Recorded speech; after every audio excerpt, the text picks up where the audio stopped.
So good morning. It's the 4th of March, Wednesday, and I want to thank you for joining me at this time of 5 minutes, 5 days to read, reflect, and to reset in this time as we journey in 1 year, in the year of 2026, through God's Word. Today's theme will be a life of holiness and sacrifice. And so we turn to Numbers chapter 6, and the first part of it is the law of the Nazarite. So what is the law of the Nazarite?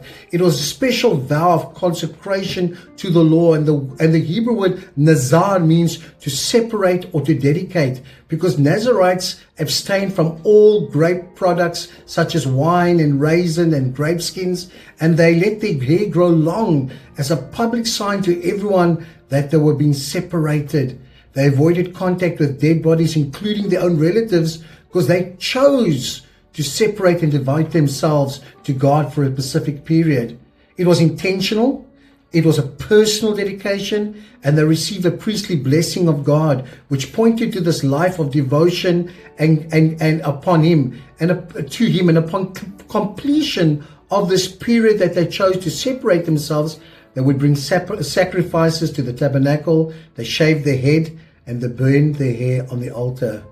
Aaron and his sons were then, on behalf of God, to bless the Israelites, all with the same priestly blessings, which showed God's favor, His mercy, and His peace, and His desire to set His people apart for a consecrated life. So even though the people were set apart, the Nazarites were set even more apart to serve an intentional, purposeful role. In Numbers chapter 7 were the offerings of the leaders. Now, for 12 days, as they dedicated the tabernacle altar, 12 leaders on every separate day, 12 leaders from each tribe presented the same offerings of silver, of gold, and livestock, which showed that every tribe was equally important in the eyes of God, who valued their individual contribution and treated each tribe with the same honor, as we are called to treat each one with the same equality as God treats us. And after the 12 days of giving, Moses was able to enter the tabernacle, and he heard God's voice speaking from above the mercy seat. And this worship speaks of generosity and the importance of leadership, setting an example as leaders give, and shows our generosity to the Lord. It demonstrates that God also takes notice of our act of dedication, and He honors those who participate in it. And then we close in Hebrews 13, which is, what is real practical Christian living today? When we think of the Nazarite, we think of the people of children of Israel were dedicated and separated. The Nazarite was separated. The gifts were given to God to honor for the temple. And now Christian living, practical Christian living, deals with moral and religious responsibility in living the Christian life. And this implies living a life of faith through love, purity, and being steadfast in the Lord.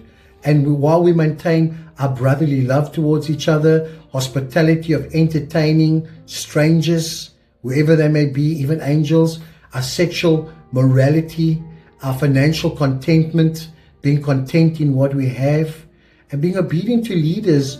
And these are all anchored into the unchanging nature of the God that we serve, the unchanging nature of Jesus Christ, who is the same yesterday, today, and forever.